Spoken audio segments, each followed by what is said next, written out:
காலையில் அங்கேருந்து வருவோம். வந்து இங்கே 8, 8:30க்கெலாம் நான் ஸ்கூலுக்குள்ளே வந்துடுவேன். வந்துட்டு அவனுக்கு சாப்பாடு கொடுத்துட்டு உள்ள கிளாஸ் உள்ளே அனுப்பி விட்டுருவேன். அப்புறம் நான் வெயிட் பண்ணிட்டு இருப்பேன். மற்ற பேரண்ட் வருவாங்க. வந்ததுக்கப்புறம் நாங்கள் எங்கேயாவது போக வேண்டியிருக்கு, ஏதாவது கடைக்கு திங்ஸ் ஏதாவது வாங்க வேண்டியிருக்கு, இல்லை ஏதாவது கிளாஸ் அட்டன் பண்ணி இப்போ நாங்கள் டைப்ரைட்டிங் கற்றுக்கிட்டு இருக்கேன். அவனை ஸ்கூலில் விட்டுட்டு நான் டைப்ரைட்டிங் 11 மணிக்கு நான் கிளாஸுக்கு போயிடுவேன். 12 மணிக்கு அவன் சாப்பிட வர்ற டயத்துக்கு கிளாஸ் முடிச்சுட்டு வந்துடுவான். வந்துட்டு அவனுக்கு ஃபுட்டு கொடுக்க வேண்டியதை கொடுத்துட்டு நாங்கள் இங்கே வெயிட் பண்ணிகிட்ருப்போம். ஸ்கூல் முடிகிற டைம் 3:30 3:45க்குலாம், ஏன்னா 4 மணிக்கு 4:15க்கு ஸ்கூல் முடியும். எங்களுக்கு கொஞ்சம் ட்ராவல் அதிகமாக இருக்கிறதுனால நாங்கள் 3 மணிக்கெலாம் 3:30க்கு கூட்டிகிட்டு போயிடுவோம். 4:15 தான் டைம். 4:15 தான் டைம். நாங்கள் இங்கே 4:15க்கு கிளம்புனோம்னா நாங்கள் வீட்டுக்கு போகிறதுக்கு 7 மணி ஆயிரும். நாங்கள் இப்போ 3:45க்கு கிளம்புனாலுமே நாங்கள் போய் பஸ் ஏறுறதுக்கு 4 மணிக்கிட்ட ஆயிரும்.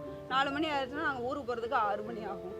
எனக்கு இன்னொரு பாப்பா ஒன்று இருக்குது. அவளுக்கும் போய் பாடம் சொல்லிக் கொடுக்கணும், இவனுக்கும் பாடம் சொல்லிக் கொடுக்கணும். அப்படிங்கும்போது அந்த 6 மணிக்கெல்லாம் போனால் தான் வீட்டில் உள்ள இதையும் பார்த்துட்டு நம்ம இது பண்ணணும், பிள்ளைங்களையும் பார்க்க வேண்டியிருக்கிறதுனால அந்த டைமிங் தான் கொஞ்சம் ஈஸியாக இருக்குது. அப்படிங்கிறனால டீச்சர்ஸ்கிட்ட சொல்லிவிட்டு கிளம்பிடுவோம். சரி, இப்போ நீங்கள் உங்களுக்கு இன்னொரு குழந்தை இருக்குன்னு சொல்லியிருக்கீங்க. அவங்களும் இதே ஸ்கூல் படிக்கிறாங்களா இல்லை அவங்க? இல்லை, அவங்க உள்ளூரில் தான் படிக்கிறாங்க, ஸ்கூலில். Normal school. இவங்க 2 பேத்துக்குள்ள என்ன டிஃப்ரென்ஸ் நீங்கள் பார்க்குறீங்க இவங்களோட எஜுகேஷன் வைஸ்? எஜுகேஷன் அவள் வந்து என்னென்னா, இவனை வந்து அவள் வந்து புரிஞ்சுப்பான். இவனுக்காண்டி நான் டைம் ஸ்பெண்ட் பண்ணுறதும் சரி, இவனுக்காண்டி நான் அலைகிறதும் சரி, அவள் சின்ன வயசுலேருந்தே அதை புரிஞ்சுக்கிட்டதுனால அந்த அளவுக்கு வந்து என்கிட்ட ரொம்ப ஈடுபாடாக ரொம்ப எதிர்பார்க்க மாட்டான். அம்மா வந்து அண்ணனை ஸ்கூல் கூட்டிகிட்டு போகிறாங்க, அவனை கவனிக்கணும் அப்படிங்கிறதுனால அவளுடைய ஓன் வேலையை அவளே பார்த்துப்பான். குளிக்கிறதா இருந்தாலும் சரி, மற்ற விஷயமா இருந்தாலும் ட்ரெஸ் மாற்றிக்கிறதா இருந்தாலும் அவளே பார்த்துப்பான். அவன்லேருந்து சின்ன பொண்ணு தான், ஆனால் அவளுக்குரிய வேலையை ஸ்கூல் யூனிஃபார்ம் மாற்றிக்கிறதுலேருந்து எல்லாமே அவளே பார்த்துப்பான். அதே மாதிரி இவனுக்கு தான் காலையில் நம்ம ஒரு 6 மணிக்கெல்லாம் 6:30க்கெல்லாம் கிளம்புறதுனால இவனை வந்து அவங்க அப்பா கிளம்பி போடுவாங்க. அவள் வந்து இது எங்களுடைய சுச்சுவேஷனை புரிஞ்சுக்கிட்டு அவளே பார்த்துப்பான். புரியுது? நீங்கள் ஒரு ஃபேமிலியாக இவ்வளோ சப்போர்ட் பண்ணுறீங்க. இதே சொசைட்டி எப்படி வந்து இந்த மாதிரி குழந்தைகளை ஏற்றுக்கணும்னு நீங்கள் நினைக்கிறீங்க? உங்களுக்கு எந்த அளவுக்கு சப்போர்ட்? அதை குறையாவோ எதுவோமோ பார்க்காம அந்த பிள்ளைங்களை நம்ம எப்படி கொண்டு போனால் அந்த பிள்ளைங்க ஃப்யூச்சர் நல்லாயிருக்கும் அப்படிங்கிறத எடுத்துக்கிட்டு நம்ம போனோம்னா ஒரு பிரச்சனையுமே கிடையாது. இப்போ நம்ம வந்து நார்மலாக இருக்கிறோம், நமக்கு எல்லாமே தெரியும். அந்த பிள்ளைங்களுக்கு ஒரு சில விஷயங்கள் தெரியாது. அதை புரிய வைக்கிற ஒரு கெப்பாசிட்டி நமக்கு இருக்குது. அதை புரிஞ்சுக்கிட்டு மற்றவங்களும் அதை புரிஞ்சுக்கிட்டு கொஞ்சம் நடந்தாங்கன்னா நல்லாயிருக்கும். நாங்கள் திருச்செந்தூர்லேருந்து வரோம். 2019லேருந்து வரோம்.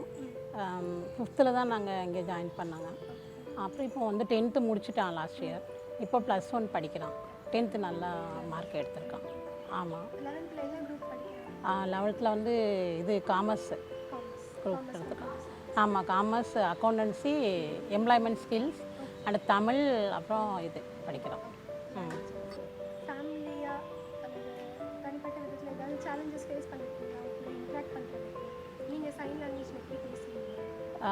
அவன் கொஞ்சம் லிப் ரீடிங் பார்த்து பேசுவான். சைன் லாங்குவேஜ் கொஞ்சம் நாங்கள் இது பண்ண மாட்டோம். லிப் ரீடிங் பார்த்து கொஞ்சம் ஃபேஸ் இது பார்த்து பேசிடுவான். ஓரளவுக்கு புரிஞ்சுப்பான். நாங்களும் அவனுக்கு புரிஞ்ச மாதிரி கொஞ்சம் கொஞ்சம் சொல்லிக் கொடுப்போம். எல்லாம் நல்லா இது பண்ணுவோம்.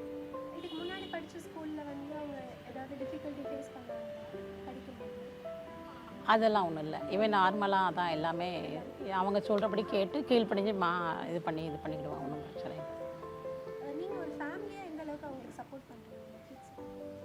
எல்லாமே நாங்கள் அவனுக்கு எப்படி அவனுக்கு நம்ம சொல்லிக் கொடுக்கணுமோ அந்த மாதிரி பாடங்கள்லாம் சொல்லிக் கொடுத்து இங்கேருந்து கூட்டிகிட்டு வந்து விட்டு இப்போ லாஸ்ட் இயர் வரை நான் வந்தேன். ஒரு 2 days அவன் வருவான், 3 days நான் வருவேன். இப்போ வந்து இந்த இயர்லேருந்து அவனே தனியாக வந்து போயிட்டுருக்கான். நல்லா அவனுக்கு எப்படி இருக்கணுங்கிறத அவனுக்கு நாங்கள் முடிஞ்ச அளவுக்கு எங்களால் எவ்வளோ முடியுமோ அவ்வளோ தூரம் எஃபர்ட் எடுத்து சொல்லிக் கொடுக்குறோம். அவனும் எங்களுக்கு கீழ்ப்படிஞ்சு நல்லா இது பண்ணுறான். டீச்சர்ஸ்க்கும் கீழ்ப்படிஞ்சு எல்லாம் இது பண்ணுவான்.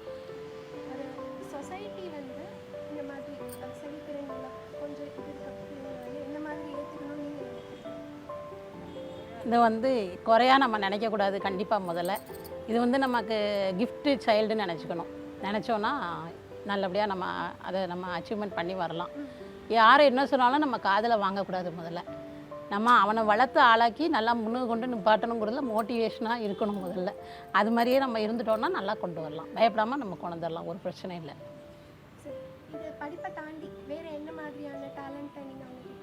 டேலண்டட் ஒரு அம்மாவாக நான் எல்லாம் நல்லா எல்லாத்தையுமே நல்லா ஃபேஸ் பண்ணணும்டா. எதுக்கும் பயப்படக்கூடாது, தைரியமாக இருக்கணும். எல்லா இடத்துக்கும் நீ தனிச்சையாக போயிட்டு வரணும் வைக்கணும் எல்லாம் பண்ணணும்னு சொல்லி கொடுத்துருக்கேன். இப்போ வந்து பாடங்கள் அவனாக தனியாக படித்து எழுதுறான். 5ஆம் கிளாஸ் வரை நான் அவன் கூட இருந்தேன். கொரோனா ஆஃப்டர் இப்போ 7th வந்து சேர்ந்ததுக்கப்புறம் அவனே தனியாக படித்து அவனே ஹோம்ஒர்க் எழுதி எல்லாம் இது பண்ணுறான். நமக்கு ஒன்றும் பிரச்சனை பண்ணலை. உங்களுக்கு நீங்கள் சைன் லாங்குவேஜ் படிச்சுக்கிட்டீங்களா? அது உங்களுக்கு தேவைப்பட்டுச்சா? நாங்கள் சைன் லாங்குவேஜ் படிக்கலை. கொஞ்சம் கொஞ்சம் இங்கே ஸ்கூலில் சொல்கிறத வச்சு அவன் வந்து எனக்கு சொல்லி தருவான். அந்த மாதிரி அப்படி ஏதாவது சொல்லி கொடுத்தது என்ன மாதிரி உங்களுக்கு திங்கள், செவ்வாய், புதன், வியாழன், வெள்ளி, சனி, ஞாயிறு அந்த மாதிரி வாரத்தில் 7 நாட்கள் மட்டும் சொல்லி கொடுத்துருக்கான் எனக்கு. அதை நான் புரிஞ்சுட்டு அவனுக்கு சைன் லாங்குவேஜில் சொல்லுவேன். நான் லிப் ரீடிங்கில் சொன்னாலும் அவன் புரிஞ்சுப்பான். அவ்வளோதான். மற்றபடி நல்லா இருக்கான். நீங்கள் பேசுகிறத வந்து க்ளோஸாக வாட்ச் பண்ணி ஆமாம் ஆமாம் ஆமாம், கொஞ்சம் க்ளோஸாக வாட்ச் பண்ணி இது பண்ணுவான். நல்லா இப்போ ஸ்கூலில் நடந்தது உங்ககிட்ட வந்து சொல்கிறது அல்லது ஃப்ரெண்ட்ஸ் கூட நடந்த கான்வர்சேஷன்லாம் வந்து உங்களுக்கு ஷேர் பண்ணிப்பாங்க? ஆமாம் சொல்லுவான். எப்போ மாதிரி சொல்லுவான் டைம் கிடச்சதுன்னா. இல்லைன்னா அப்படியே படிக்க உட்காந்துருவான். ஓரளவுக்கு சொல்லுவான். இந்த மாதிரி என் ஃப்ரெண்டு பேசினா வச்சா நாங்கள் 2 பேரும் சேர்ந்து காஃபி குடித்தோம் அப்படி இப்படின்னு ஓரளவு சொல்லி எனக்கு புரிகிற அளவுக்கு கொஞ்சம் ஓரளவுக்கு சைன் லாங்குவேஜ்லேயும் சொல்லுவான், இதுலேயும் சொல்லுவான். ஆமாம் சரி. நீங்கள் வந்து இவங்க கிட்ட என்ன மாதிரி ட்ரீம் அண்ட் ஹோப் வச்சுருக்கீங்க? உங்கள் குழந்தை வந்து இதை அச்சீவ் பண்ணணும் அப்படிங்கிறது? அது நம்ம வந்து இந்த குழந்தைங்கள்ட்ட அப்படிலாம் எதிர்பார்க்க முடியாது. அந்த குழந்தைங்களுக்கு என்ன இது நல்லா வருதுன்னு இன்ட்ரெஸ்ட்டை நம்மளாம் ரிசர்ச் பண்ணி கண்டுபிடிச்சி அவனுக்கு பிடிச்ச ஒரு இதில் நம்ம அவனை கொண்டு வரணும். அவ்வளோதான். நீங்கள் அந்த மாதிரி எதாவது நான் வந்து குரூப் 4 எக்ஸாம் எழுத வைக்கணும்னு ஆசைப்பட்டிருக்கேன். லாஸ்ட்டு ஒரு 5 months அவன் ட்ரைனிங் போயிருக்கான். படிக்கிறதுக்கு டியூஷன் ட்ரைனிங் போயிருக்கான். A4 ஷீட்டில் ஆன்சர் ஃபில்அப் பண்ணுறது வரை வந்துட்டான்.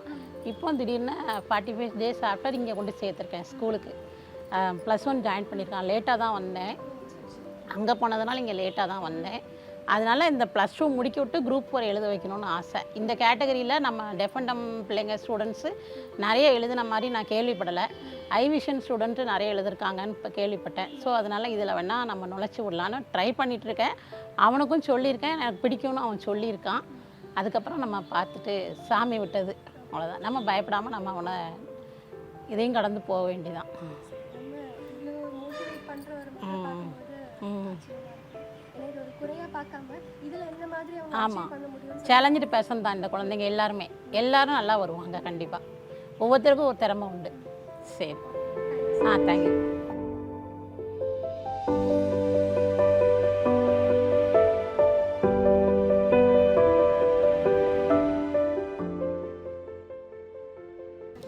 காலையில் உண்டு, மதியானம் உண்டு, பேரண்ட்ஸ் எல்லாத்துக்குமே உண்டு. பேரண்ட்ஸ்க்கும் சேர்த்து சாப்பாடு கொடுக்க சொல்லி டேஸ் காலருக்கு கொடுங்கன்னு சொல்லி சொல்லியிருக்காங்க. அதனால சாப்பிடுதான்.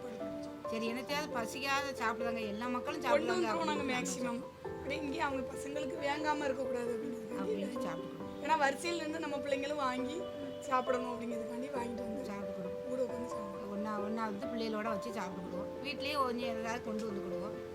ஆனால் எதுவும் எந்த குறையும் இல்லை ஆண்டவனத்தில். இன்னும் கொஞ்சம் பிள்ளைகளுக்கு கொஞ்சம் கண்ட்ரோல்ஸ் பண்ணி படிப்பு கொஞ்சம் இதாகிடுச்சுன்னா எங்களுக்கு ஒரு சந்தோஷம். அல்ல அது ஒன்றும் ஆண்டவன் எல்லா மக்களுக்கும் கொடுக்கணும், அதோட நம்ம பிள்ளைகளுக்கும் கொடுக்கணும் ஆண்டவன். அந்த ஒரு குறையும் தான் நீங்கள் சொன்ன மாதிரி இனி பார்த்தா நமக்கு சங்கடமாக தான் இருக்குது. ஆனால் இங்கே வந்த பிறகு அந்த சங்கடம் இல்லை. ஆண்டவன் அல்ல நாங்கள் கவலைப்பட மாட்டோம். இங்கே வந்த பிறகு எனக்கு அந்த சங்கடம் இல்லை. எல்லா பிள்ளைகளும் பார்த்தோன்னே எல்லா மக்களும் இருக்காங்க, நம்மளும் இருக்கோம். நம்ம பிள்ளைய வருத்தப்படக்கூடாது, நம்ம பேரன் பேத்தி நல்லா படிக்கணும் அப்படின்னு நான் வச்சுருக்கேன்.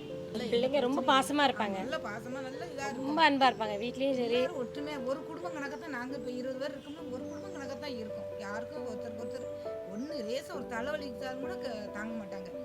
எல்லாருமே நல்லா ஒற்றுமையாக இருந்துக்குவோம். கடைசி வரைக்கும் இருக்கணும். இந்த சொந்தங்கள் வந்து எங்கள் பிள்ளைகளால கிடைச்ச சொந்தங்கள். ஆமாம், ஃப்ரெண்ட்ஸ் 20 வருமே எங்கள் பிள்ளைகளால எல்லாருமே ஒரு தட்டில் சாப்பிடுற மாதிரி ஆகிடுச்சு. ஆமாம், ஃபஸ்ட்டு நாங்கள் அடிபட்டு வந்து சமுதாயத்தில் ரொம்ப அழுது வந்து தான் இப்போ இந்த நிலைமைக்கு வந்திருக்கோம். இப்போ வந்து நாங்கள் தைரியம் வந்துட்டு யார்கிட்ட எங்கள் பிள்ளைங்களை பற்றி பேசினாலும் நாங்கள் ஃபேஸ் பண்ணக்கூடிய தைரியம் சமுதாயத்திலே எங்களுக்கு வந்துட்டு. என்ன சொல்ல எல்லா பசங்களும் வீட்லேயுமே என்னோட பையனை எடுத்துக்கிட்டா இப்போ வந்து ஃபேஸே டல்லாக ஆக்க விட மாட்டான். சூப்பராக இருக்கம்மா, பெரிய பையன் சொல்ல மாட்டான். சூப்பராக இருக்கம்மா, அழகாக இருக்கம்மா நம்மளை சொல்லி ரசித்து அணைச்சி ஒரு முத்தம் கொடுத்து பெருசு எப்படி செய்யாது. இல்லை அவன் சொல்லுதாம்ல நீ சொல்லியா, அவன் சொல்லிட்டாம்ல அப்படின்னு அவன் வந்து அசால்ட்டாக சொல்லுவான். இவன் நல்ல நம்மளை வந்து ஒரு ரொம்ப அன்பு படுத்தா கூட என்ன கால் வலிக்கோ கை வலிக்கான்னு கேட்டு கை பிடிச்சி விடுறது. அதெல்லாம் வந்து எங்கள் பிள்ளைகள் ரொம்ப அன்பு. எல்லா பிள்ளைகளுமே அப்படி தான் எனக்கு தெரிஞ்சு. உண்மையாக இருக்கும். இது அப்போ இல்லைன்னா இல்லை அங்கே சொல்லி கொடுக்காங்களா படிப்பாங்களா அது இன்னொன்று கேட்பாங்க. அது சொல்ல மாட்டாங்க. டீச்சர்லாம் வாய் பேசுவாங்களா அப்படின்னு கேட்பாங்க. ஆனால் நார்மலாக தான் வாய் பேசாதவங்க எப்படி இவங்களுக்கு கற்றுக் கொடுக்க முடியுங்கிறத நான் எண்ணம் கிடையாது. எதுக்கு இப்படி தற்குறித்தனமாக கேட்காங்க அப்படின்னு நினைப்பேன்.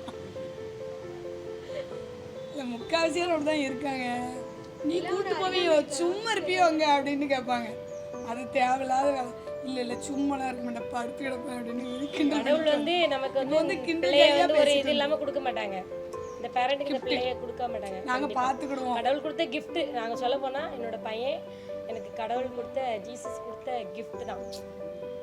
ஃபஸ்ட்டு எந்த அளவுக்கு பிள்ளைங்களை நினச்சி நாங்கள் கஷ்டப்பட்டு வந்தோமோ இப்போ அவங்க தான் எங்களோட சந்தோஷமே. அவங்க தான் ஆமாம் சந்தோஷமே. அந்த அளவுக்கு எங்களுக்கு பண்ணியிருக்காங்க பிள்ளைங்க. லைட்டாக முகம் கூட வாட விட மாட்டாங்க. தலைவலிக்குதா காய்ச்சலா பையெல்லாம் அவ்வளோ ஒரு அன்பு. அந்த அன்பு வந்து எப்படின்னு சொல்ல தெரில. அப்படி இருப்பாங்க பிள்ளைங்க. நல்லா கேர் பண்ணிப்பாங்க எங்களை. மத்தியானம் வருவாங்க பாருங்க. அப்படி இருக்க பிள்ளை நல்ல பாசமாகவும் இருக்குது. ரொம்ப ரொம்ப நல்ல பாசமாக நார்மல் பேபி தான் என் மகன். 2.5 வயசுல மூளை காய்ச்சல் வர போய் தான் போட மாட்டான். அவ்வளவுதான் பார்த்துக்கிடுவான். மாதிரி பிள்ளைங்க வந்து ஸ்கூலுக்கு வரணும். நிறைய வீட்டில் வந்து பயப்படுறாங்க இப்படிப்பட்ட ஸ்கூலில் சேர்க்கக்கூடாது அப்படின்ட்டு. ஆனால் அதெல்லாம் இல்லை. வந்தால் தான் அந்த பிள்ளைங்க கல்விங்கிறது வேணும். நாளைக்கு அந்த பிள்ளைங்க வந்து சொந்த காலில் நிற்கணும். அதுக்கு டெய்லி கூப்பிட்டு வரணும். வரணுங்கிறத விட ஹாஸ்டல் நல்லா இருக்கு. ஒரு 10 மாடு தான் வச்சு மேய்க்கானா 10 மாடையும் என்ன தெரியணும்ல அப்படின்னு வேணாம். 100 பால் ஊற்ற 100 பால் ஊற்றி மாடு மேய்ச்சி விளைச்சாலும் அது தெரியணும்ல அப்படின்னு நான் விவசாயமே பண்ணுறாலும் விதை ஒரு பக்கம் ஆளுந்தேன் 2 பக்கம் ஆளுந்துங்கிற அந்த அறிவாது வேணும். ஏதோ நம்ம போய் லண்டனில் போய் வேலை பார்க்க வந்தோம். நம்ம ஊரில் வேலை பார்த்தாலும் அந்தந்த சென்ட்ரல் நாலேஜ் இருந்தால் தான் வாழ முடியும். கிராமத்துலேயும் வாழ்ந்தாலும் அது புரிஞ்சுக்கிட்டே எனக்கு சொல்லுது. வந்து காலேஜ் வந்து நம்ம நார்மல் காலேஜ் இருக்கிற மாதிரி நம்ம சைடு ஒரு காலேஜ் வந்தால் இன்னும் நல்லாயிருக்கும். 12th அப்புறம் எங்கேயோ போய் படிக்கிறதுக்கு இந்த பிள்ளைங்களுக்கு பக்கத்துலேயே நார்மல் காலேஜ் கூடயே இந்த பிள்ளைங்களுக்கும் ஸ்பெஷலாக வந்தால் இன்னும் எங்களுக்கு நல்லாயிருக்கும். குழந்தையில கூட்டு வரும்போது பஸ்லலாம் சீட்டு இருக்கலாம். இல்லை நீ எந்தி நாங்கள் உட்காருவோம் அப்படின்ற மாதிரிக்குள்ள ரொம்ப ரஃப்பாலாம் பேசுவாங்க. இவங்க சொன்ன மாதிரி முந்திலாம் நாங்கள் அழுதுருக்கோம். இப்போ என்ன பண்ணுறது தூரப்போ ஏம்பில் அப்படி தான் இருக்கும். நீ வேணா தூரப்போ அப்படிங்கிற மாதிரி இப்போ நாங்கள் வாங்கி பேச ஆரம்பிச்சிட்டோம். ஏன்னா இங்கே வந்த பிறகு நம்ம பிள்ளைங்களுக்கு ஒரு கொடுக்கணும் வாழ்க்கை கொடுக்கணும். அப்போ நம்மளே ட்ராவல் பண்ண முடியாது அவங்க கூட. அவங்க தன்னோட சுயமாக இருக்கணும் அப்படிங்கிற ஒரு இதை நாங்கள் கொடுத்துருக்கோம். மறுபடி இங்கே 1ஆப்லேருந்து என் பையன் படிக்கிறான். முந்தி ரொம்ப சேட்டை பண்ணுவான். இப்போ நல்ல சேட்டைலாம் குறைஞ்சி இப்போ நல்லா ஆயிட்டு.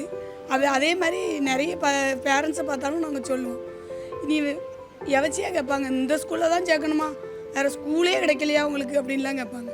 வேஸ்ட்டாக அலையிறியா இல்லை வேஸ்ட்டாக அலையலை அப்படின்னு. நான் வந்து 10th எழுதினேன். என் பையன் இப்போ வந்து 10th எழுதினேன். இத்தனை வயசுக்கு பிறகு நீங்கள் 10th எழுதுனீங்களான்னு கேட்டாங்க. பரவாயில்ல 10th எழுதுனேன்னு சொல்லி பாராட்டவங்களும் இருந்தாங்க. என்ன பண்ணுறது எப்படியாவது நம்ம குழந்தைங்கள பார்க்கணும். ஆனால் சமுதாயத்தில் இன்னுமே பாவங்கிற மாதிரி பார்க்காங்க. இவங்க பாவம் கிடையாது நம்மளை போல் உள்ளவங்க தான் அப்படின்னு அவங்க நினைக்கணும். பாவம் வந்து பையன் அப்படிம்பாங்க. அது தப்பு. பாவம்னே சொல்லக்கூடாது. அவங்க என்ன பாவம் அவங்களுக்கும் எல்லாம் தெரியும். என்ன அவங்களுக்கு கேட்காது அவ்வளோதான். மற்றபடி அவங்க எல்லாமே டேலண்டாக தான் இருக்காங்க. எல்லாம் அவங்க வண்டி ஓட்டணும்னு ஆசைப்படுறாங்க. எல்லா ஆசையும் படுறாங்க. ஆனால் அதை எல்லாம் சமுதாயம் புரிஞ்சுக்கிட்டா கண்டிப்பாக இன்னும் அவங்களுக்கு சில பல என்ன சொல்கிறது ஒரு இதெல்லாம் கொடுத்து அவங்களுக்கு பண்ணால் கண்டிப்பாக இதோடு அவங்க எல்லோரும் நல்லா இருப்பாங்க. நன்றி.